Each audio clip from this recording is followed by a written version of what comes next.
Hello.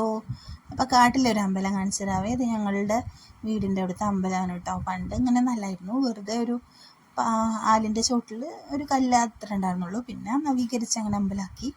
അപ്പോൾ അമ്പലത്തിൽ ഉത്സവമായിരുന്നു. അപ്പോൾ അടുത്തതാണേ അവിടെ സദ്യയൊക്കെ ഉണ്ടായിരുന്നു.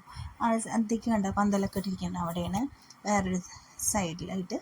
പിന്നെ അമ്പലത്തിന് കയറി പോകുമ്പോൾ സ്റ്റെപ്പുകളൊക്കെ കയറിപ്പോയി കഴിയുമ്പോൾ അങ്ങനെയൊക്കെ ഒരു ബോർഡ് വെച്ചിട്ട് കാണാം. ബോർഡിൽ കണ്ട വഴിപാടുകളും ഇതൊക്കെ നമ്മൾ പൂരത്തിന് മാത്രമേ ഇതൊക്കെ ബോർഡൊക്കെ വയ്ക്കാറുള്ളൂ കേട്ടോ. വേറെ ആരുമില്ല, നമ്മൾ പരിസരത്തുള്ള ആൾക്കാർ മാത്രമല്ലേ ഉള്ളൂ. ഇവിടെ പൂരം ആകുമ്പോൾ കുറച്ചുകൂടെ ആൾക്കാർ വരുന്നു മാത്രം. പിന്നെ ആ കാണുന്ന വീടൊന്നും ഉണ്ടോ, ആ വീട്ടിൽ വെച്ചിട്ടാണ് സൂക്ഷിച്ച് നോക്കിയാൽ കാണാം. അവിടെ പച്ചക്കറി ഇതൊക്കെ അരിയുന്നവരുണ്ട്. അവിടെ വെച്ചിട്ടാണ് പച്ചക്കറികളും ഇതൊക്കെ അരിയുക, സദ്യക്ക് വേണ്ട കാര്യങ്ങളൊക്കെ. പിന്നെ നമ്മൾ കുറച്ച് ഫ്രണ്ടിലോട്ട് വന്നാൽ വേണ്ട ഈ 3 സ്റ്റെപ്സ് ഉണ്ട്. ഈ സ്റ്റെപ്സ് കയറി വന്നിട്ട് വേണം നമ്മൾ ഇങ്ങനെ കയറ്റാണ്. പണ്ടൊക്കെ വെറുതെ ഇങ്ങനെ കാട് പിടിച്ച് കിടക്കായിരുന്നു, ഇപ്പോൾ അത് നേരേക്ക് എടുത്തതാണ്. പിന്നെ വഴിപാടുകളുടെ ഇത് ബോർഡ് ഉണ്ടോ, ശ്രീ മണിക്കുളം പരിയാമറ്റ ഭഗവതി ക്ഷേത്രം എന്നാണ് പേര്. പിന്നെ ഇവിടെ വന്ന് എന്ത് പ്രാർത്ഥിച്ചാലും നടക്കും, ഒരു സംശയവുമില്ല. അവിടെ വന്ന് പ്രാർത്ഥിച്ച് എന്ത് പ്രശ്നമുള്ളവരാണെങ്കിലും വന്ന് പ്രാർത്ഥിക്കുകയാണെങ്കിൽ അത് നടക്കും. അതാണ് ഇവിടുത്തെ ശക്തി. പിന്നെ നമ്മൾ കയറി വരുമ്പോൾ തന്നെ ഒരു ചെറിയ ഗ്രില്ലൊക്കെ ഇട്ടിട്ടുണ്ട്. പിന്നെ നേരെ കാണുന്ന ആല് കണ്ടോ, അതങ്ങനെ സംരക്ഷിച്ച് വെച്ചിരിക്കുകയാണ് കേട്ടോ. പണ്ട് ഈ തറയൊന്നും ഉണ്ടായിരുന്നില്ല, ഒക്കെ ഇപ്പോൾ വന്നതാണ്. ഇതാണ് ഗുരുസ്ഥാനം. നമ്മൾ കയറി വരുമ്പോൾ തന്നെ ഗുരുസ്ഥാനത്തിലാണ് എത്തുക. ഗുരുസ്ഥാനത്തിൽ വിളക്ക് വെച്ചിട്ടതിന് ശേഷമാണ് ബാക്കിയുള്ള സ്ഥലങ്ങളിൽ വിളക്ക് വയ്ക്കുക. വീരഭദ്രനും ഒക്കെ ഉണ്ട്, കാണിച്ചു തരാം. അപ്പോൾ ഇതാണ് ഗുരുസ്ഥാനം. അവിടെ വിളക്ക് വെച്ചിരിക്കുന്നതുണ്ടോ. അപ്പോൾ അവിടെയാണ് ആദ്യം വിളക്ക് വയ്ക്കുക. വിളക്ക് വയ്ക്കുന്നവർ പണ്ടൊക്കെ ഞങ്ങളൊക്കെ വിളക്ക് വെച്ചിട്ടുണ്ടായിരുന്നു. ഇപ്പം പക്ഷേ പൂജാരി ഒക്കെ ഉണ്ടാവുകൊണ്ട് പിന്നെ നമ്മളൊന്നും അങ്ങനെ കയറിയിട്ട് വിളക്ക് വയ്ക്കാറില്ല. പിന്നെ അവിടെ കുറച്ച് സൂക്ഷിച്ച് നോക്കിയാൽ കാണാം കേട്ടോ. അവിടെ 2 പേരുണ്ട്. അത് കഴിഞ്ഞ് നേരെ അപ്പുറത്ത് ഒരു പ്രതിഷ്ഠയുണ്ട്. അങ്ങനെ 2 പ്രതിഷ്ഠയാണ് അവിടെ ഉള്ളത്.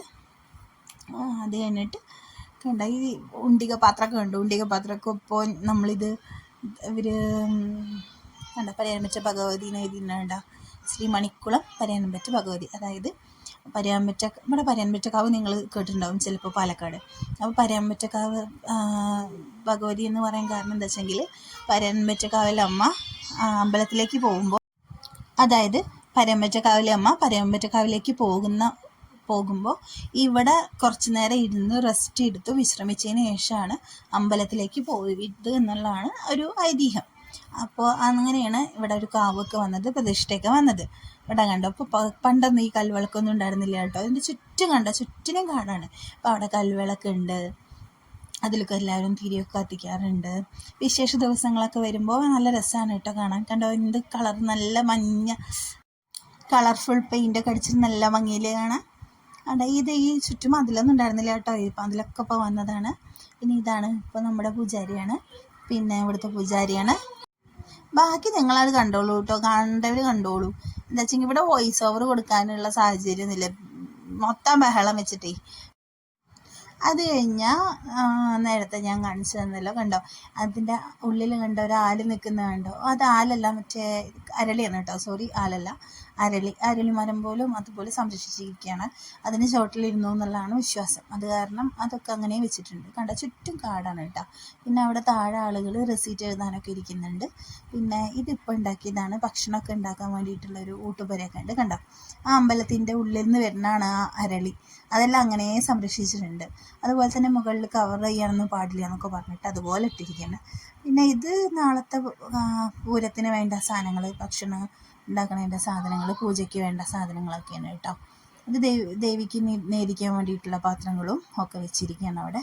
പൂജാ സാധനങ്ങളൊക്കെയാണ്. പിന്നെ താഴെ എല്ലാവരും പൂവൊക്കെ ഇരുന്ന് പറിക്കണമൊക്കെ ഉണ്ട്. പിന്നെ തോരണമൊക്കെ തൂക്കിയിട്ടുണ്ട്. ഇത് ഭക്ഷണം ഉണ്ടാക്കാൻ വേണ്ടിയിട്ടുള്ള ഊട്ടുപുരയാണ് കേട്ടോ. അവിടെയാണ് അടുക്കള. കാരണം ഈ മഴയൊക്കെ പെയ്യുമ്പോഴേ മുകളിൽ അടയ്ക്കാത്തതുകൊണ്ട്.